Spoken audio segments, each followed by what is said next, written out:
Punjabi radio USA ਸੁਣ ਰਹੇ ਸਾਰੇ ਹੀ ਸਰੋਤਿਆਂ ਨੂੰ ਮੇਰੇ ਜਗਮੋਹਨ ਸਿੰਘ ਵੱਲੋਂ ਪਿਆਰ ਭਰੀ ਸਤਿ ਸ਼੍ਰੀ ਅਕਾਲ। ਅੱਜ 26 ਜੁਲਾਈ ਦਿਨ ਮੰਗਲਵਾਰ ਪ੍ਰੋਗਰਾਮ ਲੈ ਕੇ ਹਾਜ਼ਰ ਹਾਂ ਅਪਡੇਟ ਅਮਰੀਕਾ, ਜਿਸ ਦੇ ਵਿੱਚ ਤੁਹਾਨੂੰ ਵਰਲਡ ਦੀਆਂ ਨਿਊਜ਼, ਅਮਰੀਕਾ ਦੀਆਂ ਨਿਊਜ਼, ਮੌਸਮ ਦੇ ਬਾਰੇ ਜਾਣਕਾਰੀ, ਇਕੋਨਮੀ ਦੀ ਜਾਣਕਾਰੀ, ਵੱਖ-ਵੱਖ ਕੰਟਰੀ ਦੇ ਹਿਸਾਬ ਦੇ ਨਾਲ ਕਰੰਸੀ ਐਕਸਚੇਂਜ ਰੇਟ ਅਤੇ ਸੋਨੇ ਅਤੇ ਚਾਂਦੀ ਦੇ ਭਾਅ ਦੱਸਾਂਗੇ। ਖਬਰਾਂ ਦੀ ਇਹਨਾਂ ਸ਼ੁਰੂਆਤ ਕਰਨ ਤੋਂ ਪਹਿਲਾਂ ਅਸੀਂ ਧੰਨਵਾਦ ਕਰਦੇ ਹਾਂ ਆਪਣੇ ਸਪਾਂਸਰ ਦਾ, ਜਿਨ੍ਹਾਂ ਨੇ ਅੱਜ ਦੇ ਇਸ ਪ੍ਰੋਗਰਾਮ ਦੇ ਵਿੱਚ ਸਹਿਯੋਗ ਪਾਇਆ। ਅੱਜ ਦੀਆਂ ਖਬਰਾਂ ਦੇ ਸਪਾਂਸਰਜ਼ ਹਨ ਖਾਲਸਾ ਇੰਸ਼ੋਰੈਂਸ ਏਜੰਸੀ ਵਾਲੇ ਸੈਨ ਹੋਜ਼ੇ ਤੋਂ, ਜੋ ਕਿ ਹਰ ਪ੍ਰਕਾਰ ਦੀ ਇੰਸ਼ੋਰੈਂਸ ਕਰਦੇ ਹਨ ਅਤੇ ਕਿਸੇ ਵੀ ਤਰ੍ਹਾਂ ਦੀ ਇੰਸ਼ੋਰੈਂਸ ਦੀ ਜਾਣਕਾਰੀ ਦੇ ਲਈ ਤੁਸੀਂ ਇਹਨਾਂ ਨੂੰ ਕਾਲ ਕਰ ਸਕਦੇ ਹੋ 408 272 2500 ਤੇ। ਇਸ ਦੇ ਨਾਲ ਸੰਤੋਖ ਸਿੰਘ ਵਾਸੀ ਪਰਮਜੀਤ ਕੌਰ ਜੀ ਵਾਸੀ ਫਰੀਮੌਂਟ ਤੋਂ, ਮਨਜੀਤ ਸਿੰਘ ਨਰਿੰਦਰ ਕੌਰ ਕੁਲਾਰ ਜੀ ਕਲੋਵਿਸ ਤੋਂ ਅਤੇ ਗਿਆਨ ਸਿੰਘ ਨਾਗਰਾ ਜੀ ਸੈਨ ਹੋਜ਼ੇ ਤੋਂ। ਜੇਕਰ ਤੁਸੀਂ ਵੀ ਇਸ ਪ੍ਰੋਗਰਾਮ ਨੂੰ ਜਾਂ ਪੰਜਾਬੀ ਰੇਡੀਓ USA ਦੇ ਕਿਸੇ ਵੀ ਪ੍ਰੋਗਰਾਮ ਨੂੰ ਸਪਾਂਸਰ ਕਰਨਾ ਚਾਹੁੰਦੇ ਹੋ ਤਾਂ ਤੁਸੀਂ ਕਾਲ ਕਰ ਸਕਦੇ ਹੋ 408 722 7698 ਤੇ, ਜਾਂ ਫਿਰ ਈਮੇਲ ਕਰ ਸਕਦੇ ਹੋ ਸਾਡੇ ਈਮੇਲ ਐਡਰੈਸ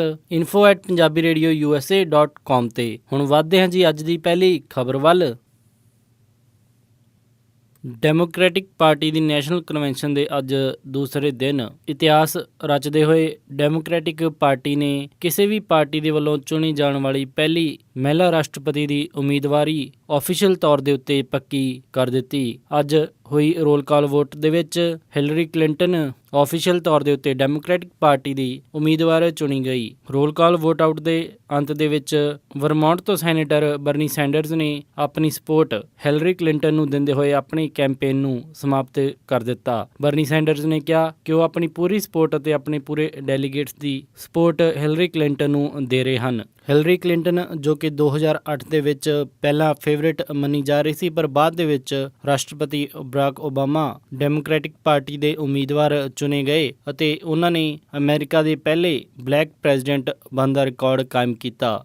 ਡੈਮੋਕ੍ਰੈਟਿਕ ਪਾਰਟੀ ਦੀ ਨੈਸ਼ਨਲ ਕਨਵੈਨਸ਼ਨ ਦੇ ਅੱਜ ਦੂਸਰੇ ਦਿਨ ਕਈ ਸਾਰੇ ਬੁਲਾਰਿਆਂ ਨੇ ਆਪਣੀ ਸਪੀਚਜ਼ ਦਿੱਤੀਆਂ, ਜਿਸ ਦੇ ਵਿੱਚ ਉਹਨਾਂ ਨੇ ਅਮਰੀਕਾ ਦੀ ਯੂਨਿਟੀ ਦੇ ਲਈ ਹਿਲਰੀ ਕਲਿੰਟਨ ਦਾ ਸਾਥ ਦੇਣ ਦਾ ਬਿਆਨ ਦਿੱਤੇ। ਇਸ ਦੇ ਵਿੱਚ ਮਿਨੀਮਮ ਵੇਜ ਦੇ ਵੀ ਕਈ ਵਾਰ ਮੁੱਦਾ ਚੁੱਕਿਆ ਗਿਆ ਅਤੇ ਉਹਨਾਂ ਨੇ ਕਿਹਾ ਕਿ ਹਿਲਰੀ ਕਲਿੰਟਨ ਲੋਕਾਂ ਦੀ ਮਿਨੀਮਮ ਵੇਜ ਵਧਾਉਣ ਦੇ ਹੱਕ ਦੇ ਵਿੱਚ ਹੈ। ਇੱਥੇ ਕਈ ਸਾਰੇ ਬੁਲਾਰਿਆਂ ਨੇ ਆ ਕੇ ਰਿਪਬਲਿਕਨ ਪਾਰਟੀ ਦੇ ਉਮੀਦਵਾਰ ਡੋਨਲਡ ਟਰੰਪ ਦੇ ਉੱਤੇ ਨਿਸ਼ਾਨੇ ਵੀ ਕਸੇ। ਕਨਵੈਨਸ਼ਨ ਦੇ ਅੱਜ ਦੂਸਰੇ ਦਿਨ ਦੇ ਆਖਿਰ ਦੇ ਵਿੱਚ ਸਾਬਕਾ ਰਾਸ਼ਟਰਪਤੀ ਅਤੇ ਹਿਲਰੀ ਕਲਿੰਟਨ ਦੇ ਪਤੀ ਬਿਲ ਕਲਿੰਟਨ ਵੀ ਆਪਣੀ ਸਪੀਚ ਦੇਣਗੇ। ਉਧਰੋਂ ਹੀ ਆ ਰਹੀ ਨਵੇਂ ਪੋਲਿੰਗ ਸਰਵੇਸ ਦੇ ਮੁਤਾਬਿਕ ਡੋਨਲਡ ਟਰੰਪ ਹੁਣ ਹਿਲਰੀ ਕਲਿੰਟਨ ਤੋਂ ਅੱਗੇ ਚੱਲ ਰਹੇ ਹਨ। CNN, ਫੌਕਸ, ਰਿਊਟਰਸ ਕਈ ਸਾਰੇ ਪੋਲਿੰਗ ਸਰਵੇ ਦੇ ਵਿੱਚ ਆ ਰਿਹਾ ਹੈ ਕਿ ਡੋਨਲਡ ਟਰੰਪ ਹਿਲਰੀ ਕਲਿੰਟਨ ਤੋਂ 3 ਤੋਂ 4 ਪੁਆਇੰਟ ਅੱਗੇ ਚੱਲ ਰਹੇ ਹਨ। ਡੈਮੋਕ੍ਰੈਟਿਕ ਪਾਰਟੀ ਦੀ ਲੀਕ ਹੋਈਆਂ ਈਮੇਲਸ ਤੋਂ ਬਾਅਦ ਹਿਲਰੀ ਕਲਿੰਟਨ ਦੇ ਗ੍ਰਾਫ ਦੇ ਵਿੱਚ ਕਾਫੀ ਕਮੀ ਆਈ ਹੈ। ਹੁਣ ਦੇਖਣ ਵਾਲਾ ਹੁੰਦਾ ਹੈ ਕਿ ਡੈਮੋਕ੍ਰੈਟਿਕ ਪਾਰਟੀ ਦੇ ਇਸ ਨੈਸ਼ਨਲ ਕਨਵੈਨਸ਼ਨ ਤੋਂ ਉਹ ਕਿਵੇਂ ਉੱਭਰ ਕੇ ਆਉਂਦੇ ਹਨ ਅਤੇ ਉਹਨਾਂ ਦੇ ਗ੍ਰਾਫ ਦੇ ਵਿੱਚ ਕਿੰਨਾ ਕੁ ਵਾਧਾ ਹੁੰਦਾ ਹੈ। ਆ ਰਹੀਆਂ ਇੱਕ ਖਬਰ ਦੇ ਮੁਤਾਬਿਕ ਵਿਕੀਲੀਕਸ ਨੇ ਇੱਕ ਖੁਲਾਸਾ ਕਰਦੇ ਹੋਏ ਕਿਹਾ ਹੈ ਕਿ ਉਹ ਛੇਤੀ ਹੀ ਇੱਕ ਸਕੈਂਡਲ ਦਾ ਭੰਡਾਫੋੜ ਕਰਨਗੇ, ਜਿਸ ਦੇ ਵਿੱਚ ਹਿਲਰੀ ਕਲਿੰਟਨ ਦੇ ਬਾਰੇ ਕਾਫੀ ਕੁਝ ਸੱਚਾਈ ਸਾਹਮਣੇ ਆਵੇਗੀ।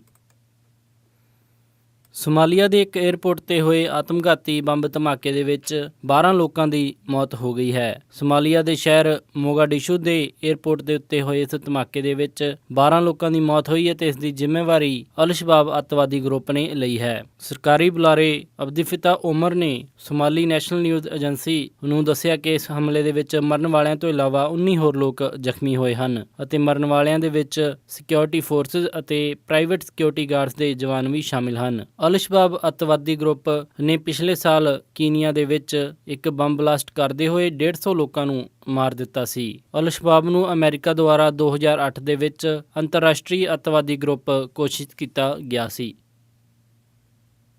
ਫਰਾਂਸ ਦੀ ਇੱਕ 17 ਸੈਂਚੁਰੀ ਦੀ ਚਰਚ ਦੇ ਵਿੱਚ 2 ਲੋਕਾਂ ਨੇ ਚਰਚ ਦੇ ਪ੍ਰੀਸਟ ਦੀ ਗਲਾ ਰੇਤ ਕੇ ਹੱਤਿਆ ਕਰ ਦਿੱਤੀ। 85 ਸਾਲ ਦੇ ਇਸ ਪ੍ਰੀਸਟ ਜੈਕਿਊਜ਼ ਹਿਮਲ ਨੂੰ ਗੋਡਿਆਂ ਪਰਨੇ ਝੁਕਣ ਦੇ ਲਈ ਕਿਹਾ ਗਿਆ। ਜਦੋਂ ਇੰਜ ਕਰਨ ਦੇ ਲਈ ਉਸਨੇ ਮਨਾ ਕੀਤਾ ਤਾਂ ਉਸਦੀ ਗਲਾ ਰੇਤ ਕੇ ਹੱਤਿਆ ਕਰ ਦਿੱਤੀ ਗਈ। ਇਸ ਹਾਦਸੇ ਦੇ ਵਿੱਚ ਉਹਨਾਂ ਨੇ ਚਰਚ ਦੇ ਵਿੱਚ ਆਏ ਕਈ ਹੋਰ ਲੋਕਾਂ ਨੂੰ ਅਤੇ ਇੱਕ ਨਨ ਨੂੰ ਵੀ ਬੰਦੀ ਬਣਾ ਲਿਆ। ਬਾਅਦ ਦੇ ਵਿੱਚ ਪੁਲਿਸ ਨੇ ਉੱਥੇ ਆ ਕੇ ਉਹਨਾਂ ਦੋਨਾਂ ਨੂੰ ਮਾਰ ਗਿਰਾਇਆ ਹੈ। ਇਸ ਪੂਰੇ ਹਮਲੇ ਦੀ ਜ਼ਿੰਮੇਵਾਰੀ ਆਈਸਿਸ ਨੇ ਲਈ ਹੈ ਅਤੇ ਆਈਸਿਸ ਨੇ ਦੱਸਿਆ ਕਿ ਉਹਨਾਂ ਦੇ ਸਿਪਾਹੀਆਂ ਨੇ ਇਹ ਹਮਲਾ ਫਰਾਂਸ ਦੀ ਚਰਚ ਦੇ ਉੱਤੇ ਕੀਤਾ ਅਤੇ ਉਹਨਾਂ ਨੇ ਇਸ ਨੂੰ ਮੁਸਲਮਾਨਾਂ ਅਤੇ ਕ੍ਰਿਸਚਨਾਂ ਦੇ ਵਿਚਕਾਰ ਧਾਰਮਿਕ ਜੰਗ ਦਾ ਐਲਾਨ ਦੱਸਿਆ। ਫਰਾਂਸ ਦਾ ਜ਼ਿਆਦਾਤਰ ਇਤਿਹਾਸ ਕੈਥੋਲਿਕ ਬੇਸਡ ਹੈ ਅਤੇ ਫਰਾਂਸ ਦੇ ਵਿੱਚ ਚਰਚ ਦੇ ਉੱਤੇ ਅਟੈਕ ਕਰਨਾ ਇੱਕ ਹਿਸਾਬ ਦੇ ਨਾਲ ਫਰਾਂਸ ਦੀ ਆਇਡੈਂਟੀਟੀ ਦੇ ਉੱਤੇ ਅਟੈਕ ਕਰਨਾ ਮੰਨਿਆ ਜਾਂਦਾ ਹੈ। ਆਈਸਿਸ ਨੇ ਫਰਾਂਸ ਅਤੇ ਜਰਮਨੀ ਦੇ ਵਿੱਚ ਪਿਛਲੇ ਕੁਝ ਦਿਨਾਂ ਤੋਂ ਗਤੀਵਿਧੀਆਂ ਕਾਫੀ ਤੇਜ਼ ਕਰ ਦਿੱਤੀਆਂ ਹਨ ਅਤੇ ਲਗਾਤਾਰ ਆਈਸਿਸ ਫਰਾਂਸ ਅਤੇ ਜਰਮਨੀ ਦੇ ਵਿੱਚ ਹਮਲੇ ਕਰ ਰਿਹਾ ਹੈ। ਅਫਗਾਨਿਸਤਾਨ ਤੋਂ ਆਈ ਇੱਕ ਰਿਪੋਰਟ ਦੇ ਮੁਤਾਬਿਕ ਕਾਬੁਲ ਦੇ ਵਿੱਚ ਹੋਏ ਹਮਲੇ ਤੋਂ ਬਾਅਦ ਜਿਸ ਦੇ ਵਿੱਚ 80 ਲੋਕ ਮਾਰੇ ਗਏ ਸਨ ਅਤੇ 231 ਲੋਕ ਬੁਰੀ ਤਰ੍ਹਾਂ ਜ਼ਖਮੀ ਹੋਏ ਸਨ, ਇਸ ਹਮਲੇ ਦੀ ਜ਼ਿੰਮੇਵਾਰੀ ਆਈਸਿਸ ਨੇ ਲਈ ਸੀ। ਇਸ ਰਿਪੋਰਟ ਦੇ ਮੁਤਾਬਿਕ ਅਫਗਾਨਿਸਤਾਨ ਦੀਆਂ ਫੌਜਾਂ ਨੇ ਜਵਾਬੀ ਕਾਰਵਾਈ ਕਰਦੇ ਹੋਏ ਇਸਲਾਮਿਕ ਸਟੇਟ ਦੇ 122 ਅੱਤਵਾਦੀ ਮਾਰ ਗਿਰਾਏ ਹਨ। ਅਫਗਾਨਿਸਤਾਨ ਦੇ ਵਿੱਚ ਹੋਏ ਇਸ ਹਮਲੇ ਨੂੰ ਪਿਛਲੇ 15 ਸਾਲਾਂ ਦੇ ਵਿੱਚ ਹੋਇਆ ਸਭ ਤੋਂ ਵੱਡਾ ਅੱਤਵਾਦੀ ਹਮਲਾ ਦੱਸਿਆ ਜਾਂਦਾ ਹੈ। Secretary of state John Kerry ਨੇ ਅੱਜ ਦਿੱਤੇ ਆਪਣੇ ਇੱਕ ਬਿਆਨ ਦੇ ਵਿੱਚ ਨਾਰਥ ਕੋਰੀਆ ਦੇ ਉੱਤੇ ਕਾਫੀ ਹਮਲਾ ਬੋਲਿਆ। ਜੌਨ ਕੈਰੀ ਨੇ ਕਿਹਾ ਕਿ ਜਦੋਂ ਦੁਨੀਆ ਪਰਮਾਣੂ ਹਥਿਆਰਾਂ ਤੋਂ ਛੁਟਕਾਰਾ ਪਾਉਣ ਦੇ ਲਈ ਕੋਸ਼ਿਸ਼ ਕਰ ਰਹੀ ਹੈ ਤਾਂ ਉੱਧਰ ਹੀ ਉੱਤਰ ਕੋਰੀਆ ਦਾ ਪਰਮਾਣੂ ਹਥਿਆਰਾਂ ਦੇ ਲਈ ਜਨੂੰਨ ਭੜਕਣਾ ਕਾਫੀ ਚਿੰਤਾ ਦਾ ਵਿਸ਼ਾ ਹੈ। ਉਹਨਾਂ ਨੇ ਚੇਤਾਵਨੀ ਦਿੰਦੇ ਹੋਏ ਕਿਹਾ ਕਿ ਜੇਕਰ ਉੱਤਰ ਕੋਰੀਆ ਇਸ ਨੂੰ ਨਹੀਂ ਰੋਕਦਾ ਤਾਂ ਉਸ ਦੇ ਗੰਭੀਰ ਨਤੀਜੇ ਹੋਣਗੇ। ਏਸ਼ੀਆ ਸੁਰੱਖਿਆ ਸੰਮੇਲਨ ਦੇ ਵਿੱਚ ਹਿੱਸਾ ਲੈਣ ਦੇ ਲਈ ਲਾਓਸ ਦੀ ਰਾਜਧਾਨੀ ਵਿਅਤੀਅਨ ਪਹੁੰਚੇ ਜੌਨ ਕੈਰੀ ਨੇ ਕਿਹਾ ਕਿ ਉੱਤਰ ਕੋਰੀਆ ਦੀਆਂ ਹਰਕਤਾਂ ਨਾ ਸਿਰਫ ਪੂਰੇ ਏਸ਼ੀਆ ਦੀ ਸ਼ਾਂਤੀ ਅਤੇ ਸੁਰੱਖਿਆ ਦੇ ਲਈ ਗੰਭੀਰ ਖਤਰਾ ਹੈ ਬਲਕਿ ਪੂਰੇ ਵਰਲਡ ਦੇ ਲਈ ਸ਼ਾਂਤੀ ਅਤੇ ਸੁਰੱਖਿਆ ਦਾ ਗੰਭੀਰ ਖਤਰਾ ਹੈ। ਇਸ ਸੰਮੇਲਨ ਦੇ ਵਿੱਚ ਨਾਰਥ ਕੋਰੀਆ ਵੀ ਹਿੱਸਾ ਲੈ ਰਿਹਾ ਹੈ। ਜੌਨ ਕੈਰੀ ਨੇ ਬੋਲਦੇ ਹੋਏ ਕਿਹਾ ਕਿ ਨਾਰਥ ਕੋਰੀਆ ਨੂੰ ਈਰਾਨ ਤੋਂ ਸਿੱਖ ਲੈਣੀ ਚਾਹੀਦੀ ਹੈ ਜੋ ਕਿ ਅਮਰੀਕਾ ਦਾ ਕੱਟੜ ਦੁਸ਼ਮਣ ਹੈ, ਪਰ ਉਸ ਨਾਲ ਵੀ ਅਮਰੀਕਾ ਅਤੇ ਹੋਰ ਦੇਸ਼ਾਂ ਨੇ ਉਸਦੇ ਪਰਮਾਣੂ ਪ੍ਰੋਗਰਾਮ ਦੀ ਸਮਾਪਤੀ ਲਈ ਇੱਕ ਸਮਝੌਤਾ ਕੀਤਾ ਹੈ।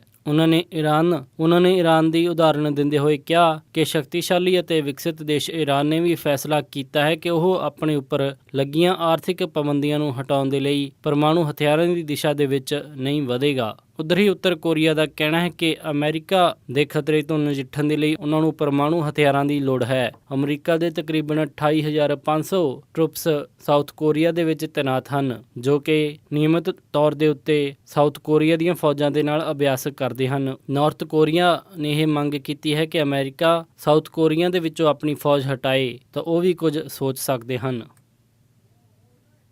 ਇਹ ਸਨ ਅੱਜ ਦੀਆਂ ਕੁਝ ਖਾਸ ਖਬਰਾਂ। ਹੁਣ ਵੱਧਦੇ ਹਾਂ ਜੀ ਮੌਸਮ ਦੀ ਜਾਣਕਾਰੀ ਦੇ ਵੱਲ। ਬੁੱਧਵਾਰ ਨੂੰ ਸੈਨੋਦੇ ਦੇ ਵਿੱਚ ਹਾਈ ਟੈਂਪਰੇਚਰ ਰਹੇਗਾ 93 ਡਿਗਰੀ ਅਤੇ ਲੋ ਟੈਂਪਰੇਚਰ ਰਹੇਗਾ 61 ਡਿਗਰੀ। ਸੈਨ ਫਰਾਂਸਿਸਕੋ ਦੇ ਵਿੱਚ 66 ਡਿਗਰੀ ਹਾਈ ਅਤੇ ਰਾਤ ਨੂੰ 52 ਡਿਗਰੀ ਲੋ। ਸੈਕਰਾਮੈਂਟੋ ਦੇ ਵਿੱਚ 105 ਡਿਗਰੀ ਹਾਈ ਅਤੇ ਰਾਤ ਨੂੰ 63 ਡਿਗਰੀ ਲੋ। ਯੂਬਾ ਸਿਟੀ ਦੇ ਵਿੱਚ 108 ਡਿਗਰੀ ਹਾਈ ਅਤੇ ਰਾਤ ਨੂੰ 66 ਡਿਗਰੀ ਲੋ।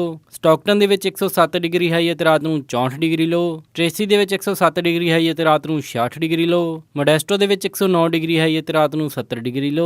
ਫਰੈਜ਼ਨੋ ਦੇ ਵਿੱਚ 110 ਡਿਗਰੀ ਹਾਈ ਅਤੇ ਰਾਤ ਨੂੰ 73 ਡਿਗਰੀ ਲੋ। ਬੇਕਰਸਫੀਲਡ ਦੇ ਵਿੱਚ 110 ਡਿਗਰੀ ਹਾਈ ਅਤੇ ਰਾਤ ਨੂੰ 79 ਡਿਗਰੀ ਲੋ। ਲਾਸ ਐਂਜਲਸ ਦੇ ਵਿੱਚ 88 ਡਿਗਰੀ ਹਾਈ ਅਤੇ ਰਾਤ ਨੂੰ 68 ਡਿਗਰੀ ਲੋ। ਟਰਕੀ ਦੇ ਵਿੱਚ 92 ਡਿਗਰੀ ਹਾਈ ਅਤੇ ਰਾਤ ਨੂੰ 48 ਡਿਗਰੀ ਲੋ। ਸਾਊਥ ਲੇਕ ਟਾਹੋ ਦੇ ਵਿੱਚ 90 ਡਿਗਰੀ ਹਾਈ ਅਤੇ ਰਾਤ ਨੂੰ 48 ਡਿਗਰੀ ਲੋ। ਪੋਰਟਲੈਂਡ ਓਰੇਗਨ ਦੇ ਵਿੱਚ 90 ਡਿਗਰੀ ਹਾਈ ਅਤੇ ਰਾਤ ਨੂੰ 60 ਡਿਗਰੀ ਲੋ। ਸੀਐਟਲ ਦੇ ਵਿੱਚ 82 ਡਿਗਰੀ ਹਾਈ ਅਤੇ ਰਾਤ ਨੂੰ 60 ਡਿਗਰੀ ਲੋ। ਫਲੈਗਸਟੈਫ ਐਰੀਜ਼ੋਨਾ ਦੇ ਵਿੱਚ 85 ਡਿਗਰੀ ਹਾਈ ਅਤੇ ਰਾਤ ਨੂੰ 54 ਡਿਗਰੀ ਲੋ। ਸਾਲਟ ਲੇਕ ਸਿਟੀ ਯੂਟਾ ਦੇ ਵਿੱਚ 102 ਡਿਗਰੀ ਹਾਈ ਅਤੇ ਰਾਤ ਨੂੰ 71 ਡਿਗਰੀ ਲੋ। ਸ਼ਿਕਾਗੋ ਦੇ ਵਿੱਚ 87 ਡਿਗਰੀ ਹਾਈ ਅਤੇ ਰਾਤ ਨੂੰ 70 ਡਿਗਰੀ ਲੋ। ਨਿਊਯਾਰਕ ਦੇ ਵਿੱਚ 91 ਡਿਗਰੀ ਹਾਈ ਅਤੇ ਰਾਤ ਨੂੰ 74 ਡਿਗਰੀ ਲੋ। ਕੈਨੇਡਾ ਟੋਰਾਂਟੋ ਦੇ ਵਿੱਚ 30 ਡਿਗਰੀ ਸੈਲਸੀਅਸ ਹਾਈ ਅਤੇ ਰਾਤ ਨੂੰ 18 ਡਿਗਰੀ ਸੈਲਸੀਅਸ ਲੋ। ਵਿਨੀਪੈਗ ਦੇ ਵਿੱਚ 24 ਡਿਗਰੀ ਸੈਲਸੀਅਸ ਹਾਈ ਅਤੇ ਰਾਤ ਨੂੰ 11 ਡਿਗਰੀ ਸੈਲਸੀਅਸ ਲੋ। ਕੈਲਗਰੀ ਦੇ ਵਿੱਚ 24 ਡਿਗਰੀ ਸੈਲਸੀਅਸ ਹਾਈ ਅਤੇ ਰਾਤ ਨੂੰ 13 ਡਿਗਰੀ ਸੈਲਸੀਅਸ ਲੋ। ਵੈਨਕੂਵਰ ਦੇ ਵਿੱਚ 24 ਡਿਗਰੀ ਸੈਲਸੀਅਸ ਹਾਈ ਅਤੇ ਰਾਤ ਨੂੰ 15 ਡਿਗਰੀ ਸੈਲਸੀਅਸ ਲੋ। ਪੰਜਾਬ ਅੰਮ੍ਰਿਤਸਰ ਦੇ ਵਿੱਚ 31 ਡਿਗਰੀ ਸੈਲਸੀਅਸ ਹਾਈ ਅਤੇ ਰਾਤ ਨੂੰ 25 ਡਿਗਰੀ ਸੈਲਸੀਅਸ ਲੋ।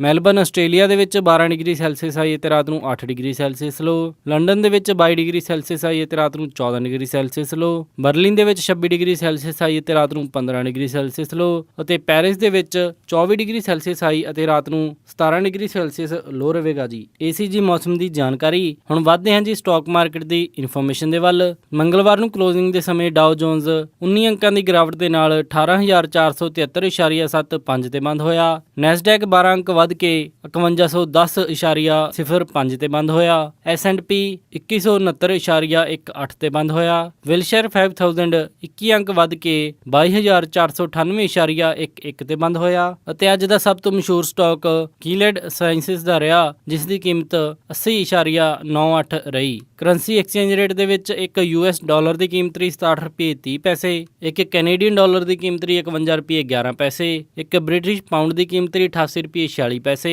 ਇੱਕ ਯੂਰੋ ਦੀ ਕੀਮਤ ਰਹੀ 73 ਰੁਪਏ 98 ਪੈਸੇ, ਇੱਕ ਆਸਟ੍ਰੇਲੀਅਨ ਡਾਲਰ ਦੀ ਕੀਮਤ ਰਹੀ 50 ਰੁਪਏ 61 ਪੈਸੇ, ਇੱਕ ਨਿਊਜ਼ੀਲੈਂਡ ਡਾਲਰ ਦੀ ਕੀਮਤ ਰਹੀ 47 ਰੁਪਏ 49 ਪੈਸੇ, ਇੱਕ ਸਿੰਗਾਪੁਰ ਡਾਲਰ ਦੀ ਕੀਮਤ ਰਹੀ 49 ਰੁਪਏ 57 ਪੈਸੇ, ਇੱਕ ਬਹਿਰੀਨੀ ਦਿਨਾਰ ਦੀ ਕੀਮਤ ਰਹੀ 178 ਰੁਪਏ 42 ਪੈਸੇ, ਇੱਕ ਕੁਵੈਤੀ ਦਿਨਾਰ ਦੀ ਕੀਮਤ ਰਹੀ 222 ਰੁਪਏ 53 ਪੈਸੇ। ਸੋਨੇ ਦਾ ਰੇਟ $1318 ਰਿਹਾ ਅਤੇ ਚਾਂਦੀ $19.59 ਪਰ ਆਉਂਸ ਰਹੀ। ਇਸੇ ਦੇ ਨਾਲ ਖਬਰਾਂ ਦਾ ਇਹ ਬੁਲੇਟਿਨ ਇੱਥੇ ਹੀ ਸਮਾਪਤ ਕਰਦੇ ਹਾਂ ਜੀ, ਇਜਾਜ਼ਤ ਦਿਓ। ਉਮੀਦ ਹੈ ਕਿ ਤੁਹਾਨੂੰ ਅੱਜ ਦਾ ਇਹ ਪ੍ਰੋਗਰਾਮ ਪਸੰਦ ਆਇਆ ਹੋਵੇਗਾ। ਕਿਸੇ ਵੀ ਤਰ੍ਹਾਂ ਦੇ ਫੀਡਬੈਕ ਦੇ ਲਈ ਤੁਸੀਂ ਸਾਨੂੰ ਕਾਲ ਕਰ ਸਕਦੇ ਹੋ 408 272 5200 ਤੇ, ਜਾਂ ਫਿਰ ਈਮੇਲ ਕਰ ਸਕਦੇ ਹੋ ਸਾਡੇ ਈਮੇਲ ਐਡਰੈਸ info@punjabiradiousa.com ਤੇ। ਇੱਕ ਵਾਰੀ ਫਿਰ ਸਾਰੇ ਸਪਾਂਸਰਸ ਦਾ ਬਹੁਤ ਬਹੁਤ ਧੰਨਵਾਦ। ਮਿਲਦੇ ਹਾਂ ਜੀ ਅਪਡੇਟ ਅਮਰੀਕਾ ਦੇ ਅਗਲੇ ਅੰਕ ਵਿੱਚ। ਤਦ ਤੱਕ ਲਈ ਸਾਰਿਆਂ ਨੂੰ ਪਿਆਰ ਅਤੇ ਸਤਿਕਾਰ ਭਰੀ ਸਤਿ ਸ਼੍ਰੀ ਅਕਾਲ। ਸੁਣਦੇ ਰਹੋ ਜੀ ਪੰਜਾਬੀ ਰੇਡੀਓ USA।